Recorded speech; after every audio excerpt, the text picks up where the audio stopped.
వీడికి నేను cat owner అనమాట. సో, వీడు నాకు 2½ ఇయర్ నుంచి బీభత్సంగా క్లోజ్ అయిపోయాడు బాగా. అండ్ వీడికి నేను ఇంటికి తెచ్చుకున్నప్పుడు ఫుల్ బాడీ మొత్తం ఇన్ఫెక్షన్, మొత్తం పురుగులు పాకుతూ ఉన్నాయి. ఇప్పుడు బీభత్స హీరోలాగా అయిపోయాడనమాట. చాలామంది అంటుంటారు నార్మల్గా క్యాట్స్ బయటకు అలాగా వాళ్ళు ఎక్కడికైనా ఊళ్ళోకి వెళ్ళినప్పుడు ఇవి ఎదురొస్తే అపశకునం సంథింగ్ ఏవో జరుగుతాయి అని. సో అవేమీ జరగవండి.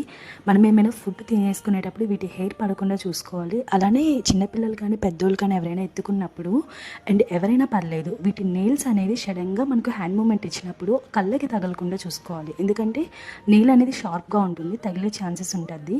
అండ్ వీటికి వ్యాక్సినేషన్ మనం వేయించినా మనకు లైక్ ఇన్ఫెక్షన్ కానీ లైక్ ఏదో ఒకటి వస్తుంది డెఫినెట్గా.